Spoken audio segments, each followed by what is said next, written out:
Región Emprendedora cuenta con la colaboración y el auspicio de Mujeres Empresarias, Asociación Chilena de Emprendedores ASECH, G100,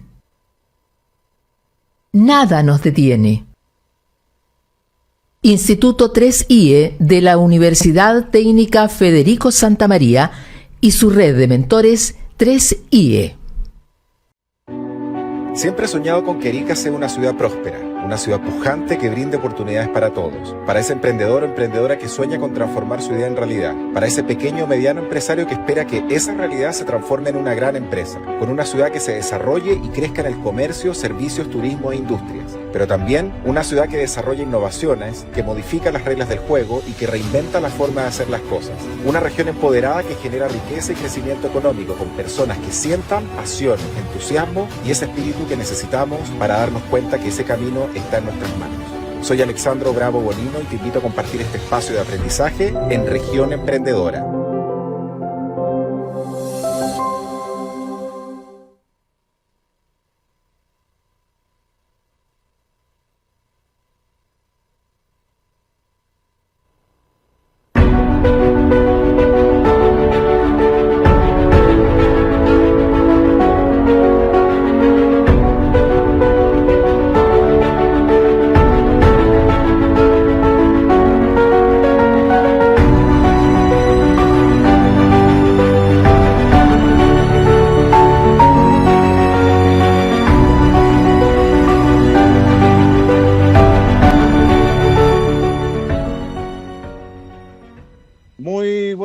Bienvenidos a una nueva edición de Región Emprendedora, el espacio donde semana a semana conectamos ideas, personas y proyectos que están transformando nuestro entorno. Como todos los martes, los saludos en vivo de la 104.9 FM Radio Capísima y en simultáneo por nuestras plataformas digitales, listos para una nueva jornada de conversaciones que inspiran, que nos hacen pensar y que abren caminos para el emprendimiento y la innovación en nuestro país. En el primer bloque nos acompaña Alejandro Maureira, economista senior y especialista en valorizar empresas y asistir a startups para lograr un crecimiento acelerado, quien mes a mes nos entrega su mirada clara y profunda sobre el escenario económico actual. Un análisis necesario para entender cómo se mueven los mercados y qué señales debemos leer como emprendedores y como ciudadanos. Y en el segundo bloque tenemos una conversación con una persona, una emprendedora, con Carolina Schiarafia, fundadora de Tribana, una innovadora plataforma laboral que conecta a las pymes con mujeres talentosas en busca de empleo flexible. Una propuesta que no solo responde a una necesidad del mercado laboral, sino que también genera impacto social real y concreto. Así que prepárense para un programa lleno de datos, de visión y también de propósito. Así que como siempre tenemos un gran programa para los emprendedores y las pymes de Chile. Compartan esta transmisión y disfruten el programa de hoy, que como siempre está lleno de aprendizaje. Agradecemos a nuestro auspiciador, Arthur & Bernard, el primer management center en Latinoamérica, especializado en consultoría, asesoría y educación ejecutiva in company para empresas en Latinoamérica. Gracias a su respaldo y seguimos impulsando el emprendimiento en nuestro país. Y también saludamos a los partners del programa, al Instituto 3IE de la Universidad Técnica Federico Santa María, su red de mentores del 3IE, a la Asociación Chilena de Emprendedores ASECH, Mujeres Empresarias, el G100 y Nada nos detiene para seguir potenciando el mundo del emprendimiento en Chile. Comenzamos el programa y como bien lo anticipé al inicio, hoy nos acompaña nuevamente Alejandro Maureira, economista senior, consultor, especialista en valorizar empresas y asistir a startups para lograr un crecimiento acelerado y uno de los analistas más lúcidos del escenario macroeconómico nacional. En su reporte mensual, Alejandro nos enseña y sobre todo desmenuza con claridad las tendencias económicas que afectan directamente a nuestras decisiones empresariales, familiares y, por qué no, también personales. Y hoy, como todos los meses, nos trae su visión y el reporte de economía para el mes de julio. Alejandro, bienvenido a Región Emprendedora.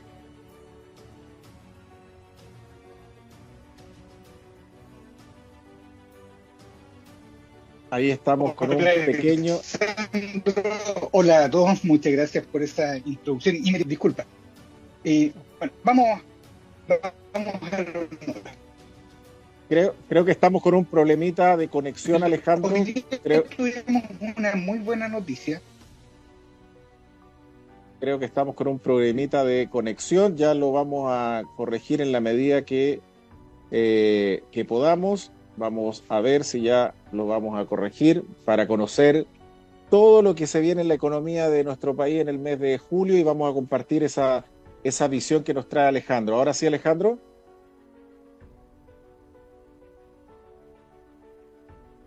Okay. Y disculpa por esto. Ahí, perfecto. No, tranquilo. De hacer programas en vivo. La conexión está fallando.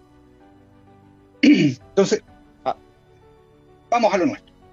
Hoy día conocimos el IPC de junio y fue un IPC negativo. Tenemos menos 0,4%.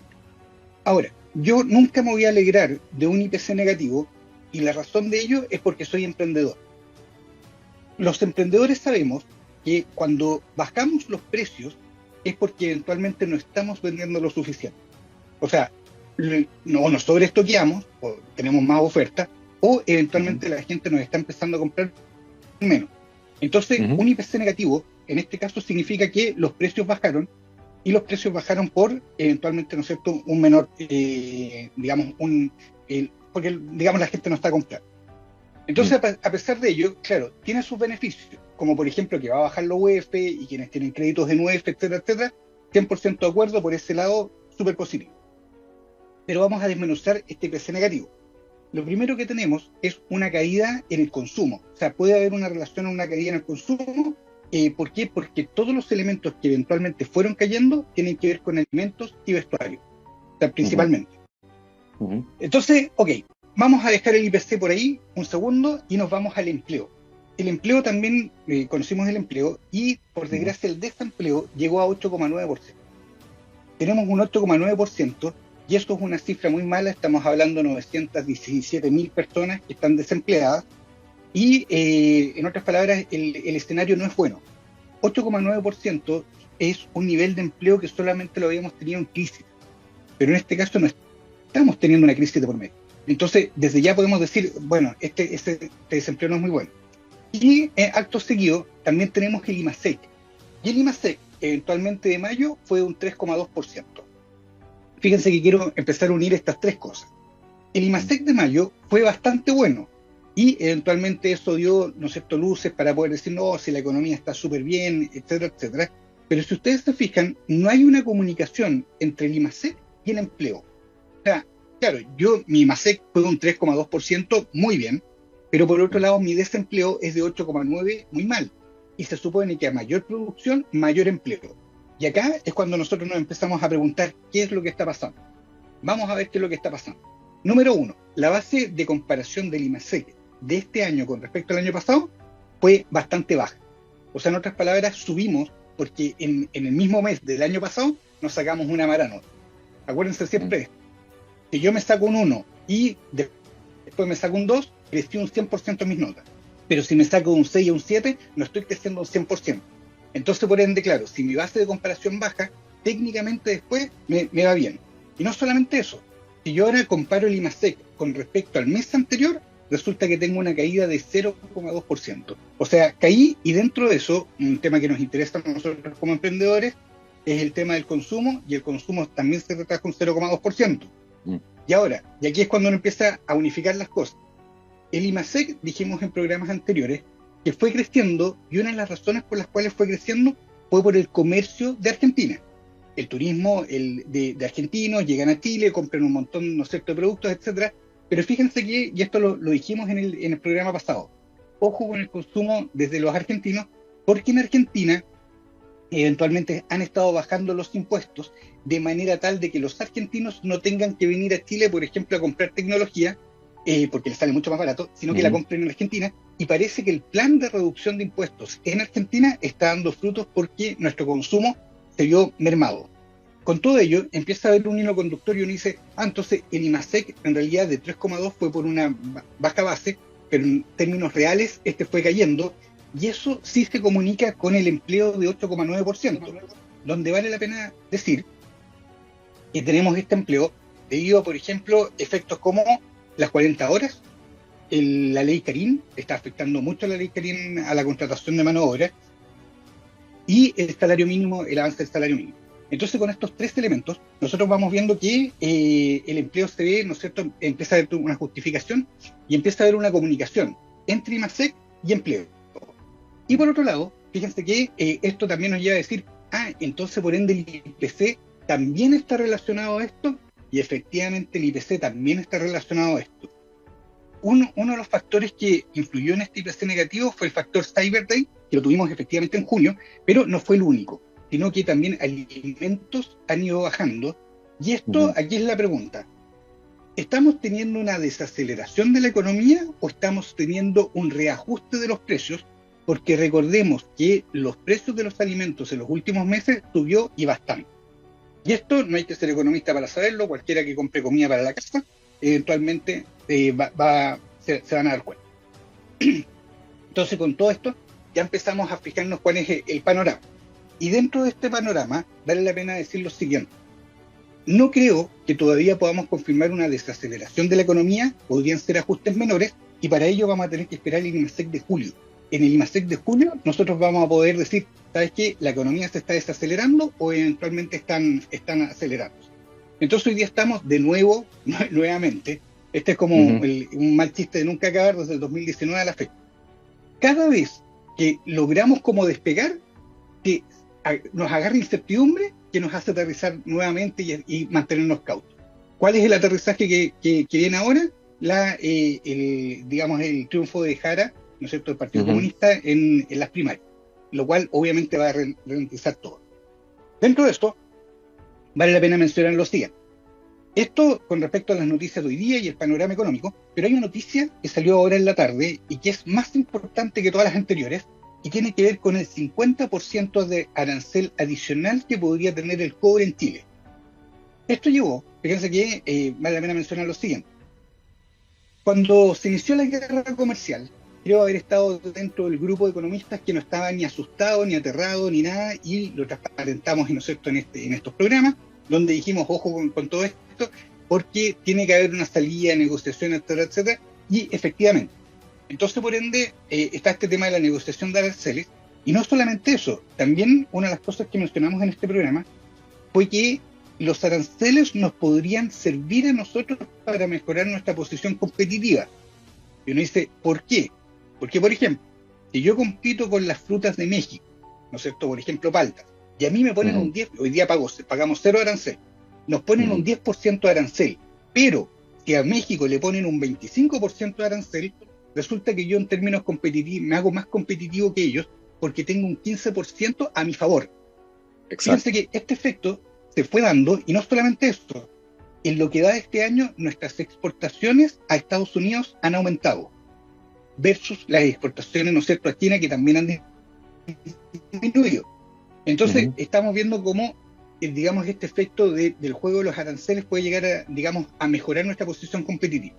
¿Dónde está el problema? Hablando de esta inyección de incertidumbre, está en la presencia del presidente Boric en la cumbre de los BRICS. ¿Por qué no nos gustan los BRICS? Porque era innecesario, completamente innecesario que Chile desapareciera por ahí. ¿Por qué? Porque tenemos tratados de comercio internacional con China, con India, con Brasil. En otras palabras, no necesitábamos ir. Y sí, quienes estaban o forman parte del BRICS, está también Irán y otro país, por ejemplo Rusia, con una mirada bien anti-Estados Unidos. ¿Cuál es el problema de esto? Que Trump ya nos amenazó con un posible 50% de arancel sobre el cobre. Y esto hizo que hoy día el cobre al cierre de hoy tuviera casi un 10%, 9,4%, y llegó a $5,5 la libra. Es un precio récord, o sea, ya estamos hablando que pasó los 4 y ya estamos en 5,5. Y esto obviamente va a hacer que, si bien pueden parecer buenas noticias para nosotros, ojo, porque esto puede hacer que la demanda de cobre, por lo menos por parte de Estados Unidos, se vaya disminuyendo, y si se va disminuyendo, técnicamente nosotros nos vamos a empezar a quedar con stock. ¿Por qué esto todavía no nos afecta a nosotros? Porque efectivamente cuando parte la guerra comercial, las empresas en Estados Unidos se sobreestoquean de cobre, y como se sobreestoquean de cobre, técnicamente nos compraron todo lo que había, nosotros se lo mandamos, pero la pregunta es qué es lo que viene de aquí en adelante, y si es que nos van a aplicar este arancel del 50% eventualmente el 1 de agosto. Entonces el tiempo está corriendo y no es momento para que las relaciones internacionales de Chile sean del gusto de una persona, sino que tienen que ser, digamos, yo creo que deben velar por el bienestar de todos. ¿Dónde está la buena noticia de todo esto? Con la inflación, con eventualmente este aumento del precio del cobre, el precio del dólar va a bajar, tenemos menos presión dentro de nuestra economía y eventualmente podríamos tener un rebrote de nuestra economía, pero por el lado de las tasas de política monetaria. Personalmente, mis proyecciones para la tasa política monetaria son de 4,75 para el cierre del año, pero esta podrían bajar a 4,50, 4,25, dado este nuevo escenario. Yo no sé por qué, porque como la inflación fue negativa, hay que ver hasta julio qué es lo que pasa si es que se confirma que es una desaceleración económica o simplemente un ajuste, y a partir de ello podríamos tener bajas en las tasas de interés, lo cual hace que los créditos eventualmente sean más baratos, y por ende se empieza a reactivar la economía desde el punto de vista del consumo y también, digamos, de la producción, al los créditos ser mucho más accesibles. Entonces, eso es con respecto al reporte de hoy día. Hay esperanza todavía. Vamos a ver qué es lo que va a pasar en las próximas semanas, en los próximos meses, para confirmar si es que los escenarios mejoran o eventualmente empeoran. Sí. Con el 8.9 del desempleo, ¿qué medidas deberían tomarse para que la tasa vaya disminuyendo y no vaya aumentando? Entendiendo que ahora viene todo un proceso de elecciones y eso de alguna otra manera hace más lento ciertos efectos. No sé cuál es tu mirada respecto a ello. Mi mirada es que extraño los gobiernos anteriores a este. Y lo voy a decir por la siguiente razón. Desgraciadamente, este gobierno creo que está más interesado en la política y en las elecciones que en el empleo. Entonces, ¿qué es lo que debiera hacer, digamos, el gobierno? El gobierno debiera, digamos, primero que nada, separarse de las elecciones y mantener su curso aquí hasta marzo y entregar al gobierno lo mejor posible. Dentro de eso, hay medidas pro empleo que han funcionado en el pasado. Mira, para dar algunas, si yo quiero fomentar hoy día el consumo, que es una de las razones por las cuales podría estar desacelerándose la economía, está el concepto de los bonos, que se usaron para la crisis subprime. Cuando a las personas le llegaron los bonos directamente a su cuenta RUT, eventualmente eso también, porque esos bonos se transforman en compras directas a los mercados y también a los emprendedores. Está también eventualmente estos mismos bonos que se usaron por primera vez, lo usó Andrés Velasco en la crisis subprime. Fíjense que se han ido repitiendo a través de los años y durante la pandemia también se utilizaron estos bonos, ¿no es cierto?, clase media, etcétera, etcétera, que ayudaron mucho. ¿Por qué? Porque es una inyección directa al consumo. Y por otro lado, otra de las medidas que ha ayudado bastante es el subsidio a contratación de mano de obra. Por ejemplo, con el alza que hemos tenido de los costos laborales, hoy día, y vale la pena mencionar lo siguiente, las MIPYMES, los emprendedores que escuchan este programa, otorgan el 70% del empleo en Chile. Eso quiere decir que todas estas medidas afectan a este 70% de empresas, son este 70% de empresas las que se ven mucho más castigadas. Entonces, a partir de ello, todo el discurso anti-empresarios, no sé, todo eso, la verdad que lo único que están haciendo es matar a los emprendedores y a las pymes. Entonces, por ende, el subsidio a la contratación de mano de obra es una excelente idea para eventualmente fomentar el empleo. ¿Qué quiere decir esto? Que a las empresas se les paga por cada persona que contratan por X cantidad de tiempo. O sea, yo te contrato, por ejemplo, por un año y ese año me van a pagar, no sé, a mí el 30% o el 40% de lo que tú me cuestas como empleado durante 6 meses, 8 meses, 9 meses, siempre y cuando te haga un contrato indefinido, por ejemplo. Claro. Ahora, ese subsidio tiene una fecha de inicio y una fecha de término. ¿Es una medida que realmente sea una medida que vaya a la raíz del problema o es una medida temporal que busca sanar ciertos datos de la economía que al final no sé si afecta el problema de raíz o no? Sí, son medidas transitorias que terminan, digamos, quedándose como estructurales en el largo plazo. Y la razón tiene que ver con las siguientes. Yo hoy día como emprendedor logro cofinanciar esto durante 9 meses, por ejemplo, 9 o más meses. Después yo tengo la oportunidad de ir ajustando mis costos, el precio, etcétera, etcétera, para mantener a esa persona, digamos, ahí en el puesto de trabajo. Ahora, no obstante, como bien señalas tú, las medidas estructurales tienen que ver con el crecimiento económico y tienen que ver ahora con derogar o mejorar muchas leyes de las que se han creado. Por ejemplo, hoy día la ley Karim es un problema para la contratación de mano de obra y en especial la contratación de mano de obra de mujeres, que está alcanzando nuevos récords de desempleo. Entonces, ¿qué quiere decir esto? Que de alguna forma está mal formulada la ley y hay que acotarla, hay que mejorarla, etcétera, etcétera, y eso es urgente de hacer. El tema de las 40 horas también se puede aplazar aún más su entrada en vigor y ser mucho más flexible con respecto a ello, y nos urge como país en el tema del salario mínimo que exista, digamos, una fórmula que no dependa de los políticos del momento, porque ya vemos lo que está pasando con él. O sea que, en otras palabras, el salario mínimo debiera aumentar mucho cuando el país está creciendo y no debiera aumentar, o debiera aumentar muy poco, cuando digamos, el empleo se ve retraído. Entonces, falta incorporar, digamos, una fórmula única para el cálculo del salario mínimo para que tengamos certeza en los próximos años. Sí, tenemos un fin de año complejo. ¿Cómo unas elecciones tenemos ahora ¿cómo se llama? En octubre, noviembre, posiblemente una segunda vuelta? ¿Cómo todo este efecto de la política nos puede afectar a la estabilidad económica o macroeconómica que necesita el país? Nuevamente es el concepto de incertidumbre que a estas alturas uno no sabe si no lo saben gestionar o si efectivamente lo están inyectando a propósito. ¿Por qué? Porque tenemos, por ejemplo, con el estallido se generó incertidumbre, y en la medida que no hubo incertidumbre, por ejemplo, el acuerdo por una nueva constitución, la verdad que la economía se mantuvo a la baja, se mantuvo en pausa. ¿Por qué? Porque todo el mundo se mantiene en pausa para ver qué es lo que va a pasar. Después del estallido resulta que viene todo ese proceso, pero también viene la pandemia. Entonces también hemos tenido una serie de pausas, y después de esto, este gobierno es elegido y viene el primer proceso. Esperemos hasta qué es lo que pasa con la primera constitución. Esperemos a ver qué es lo que pasa esperemos a ver, y cada vez que hemos tratado de avanzar, esperemos a ver. Entonces ahora las empresas entran de nuevo en esta lógica de esperemos a ver qué es lo que pasa en noviembre, y nuevamente la economía que estaba mostrando ciertas ganas de crecer, eventualmente de nuevo se ve retraída, y esperemos a ver qué es lo que pasa en noviembre, o qué es lo que pasa de aquí a noviembre, para ver qué es lo que hacemos con las empresas. Entonces entramos en el mismo letargo, entramos exactamente en la misma incertidumbre que está dando vuelta. Y desde esa perspectiva, ¿cómo se ve afectado el comercio primero y después el turismo y el comercio? En nuestro caso, el turismo es, digamos, indirecto. O sea, en otras palabras, depende de factores externos, no tanto de nosotros. Y en el caso del turismo sí tenemos una buena noticia, que Brasil está creciendo, Argentina está creciendo, y esos son países que eventualmente llega mucho turista a Chile. Paraguay también, si bien es una economía más chica y por ende contribuye menos, también de Paraguay vienen muchos turistas, y la verdad que son economías que les está yendo bien. O sea que hoy día están creciendo, y no solamente eso. En Argentina el crecimiento, lo que llevan de este año, es de 5,8%. Para que nos hagamos una idea en comparación, nosotros estamos en un 2% hasta el momento. Se espera un 2,5%, en Argentina eventualmente pueden llegar hasta el 6% de crecimiento económico. ¿Eso qué es lo que implica?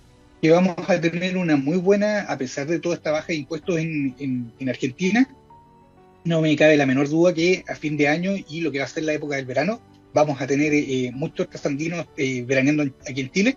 Lo prefieren, sobre todo los de la parte más oeste, que les sale mucho más conveniente venir al mar chileno que al argentino, a veces también por temas económicos, como también por cercanía. Entonces, por ende, desde ese punto de vista, el turismo lo veo bien. En el tema del comercio, yo esperaría hasta julio. Esto es lo que quería de alguna forma comentar en mi reporte. No sé qué es lo que va a pasar, y en julio recién lo vamos a saber según el IMASEC. Porque hasta ahora lo que está mostrando es que eventualmente tuvimos un IPC negativo debido a uno de dos factores. Uno, o la gente, efectivamente el desempleo y todo esto ya está, digamos, generando su peor efecto, y la gente no está comprando, o eventualmente la oferta era demasiada y la oferta ahora se tiene que estirar. Entonces la pregunta es, ¿cuál de estos dos factores va a prevalecer a través del tiempo? Y eso nos va a dar luces si es que el comercio viene bueno o malo internamente, pero externamente va a ser. Claro. Ahora, con todo este precio del dólar y lo que comentabas, tú dices que el dólar va a tender a bajar.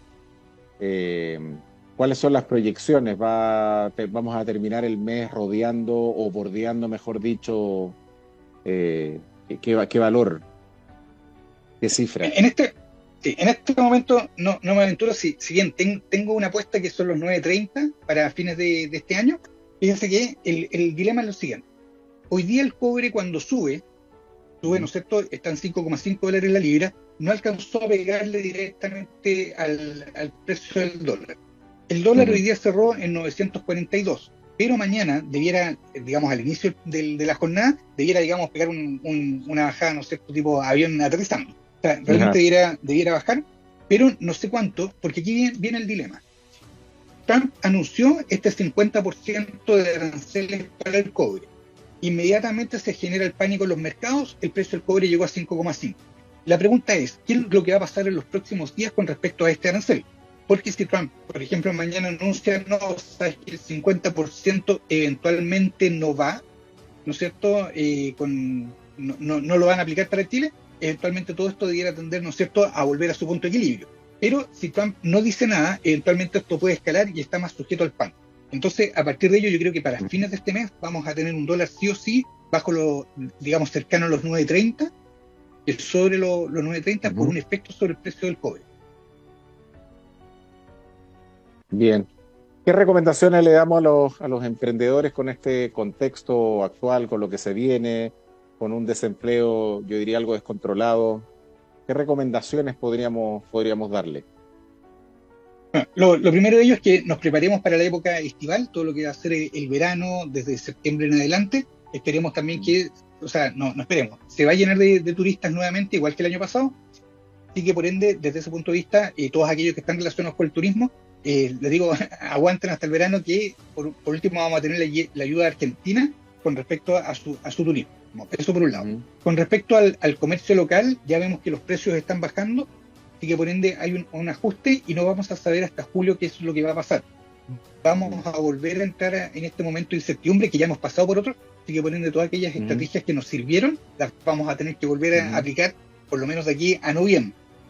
Y por último, está el tema de crédito, que ojo con esto, yo me aventuraría a quizás tener un buen cierre de año, o sea, en otras palabras, después de noviembre, dependiendo quiénes pasen a la segunda vuelta, eventualmente podríamos tener un buen cierre de año y con menores tasas de interés. Eso quiere decir que podríamos tener el costo del crédito, eventualmente nos va a ayudar a repuntar, digamos, con nuestra economía. Entonces, digamos, como la glosa final es, vamos a aguantar de nuevo hasta noviembre y ver qué es lo que pasa, porque podríamos tener un muy buen cierre. Sí, justamente, y mira, en relación a lo que estabas comentando, nos preguntan si vale la pena endeudarse ahora por un tema de capital o esperar unos meses hasta que veamos cuáles van a ser los resultados de las elecciones. Sí. No, en este caso, yo recomiendo esperar ni siquiera unos meses. Yo diría que entre 30 días más vamos a tener un efecto sobre las tasas de política monetaria. Con la inflación negativa de hoy día, bajamos del 4,5 de inflación acumulada a 4,1. Eso es bastante bueno, lo cual puede llevar a que el Banco Central baje la tasa de política monetaria de 5 a 4,75. Lo más probable es que en los próximos días la tasa de interés de los bancos la empiecen a bajar lentamente, anticipando lo que podría ser la tasa política monetaria. Entonces, ¿qué quiere decir esto? Que seguramente en 20 días más vamos a tener créditos mucho más baratos de lo que son hoy en día. Así que quien se pueda aguantar 20 días, por ejemplo, para tomar un crédito, eventualmente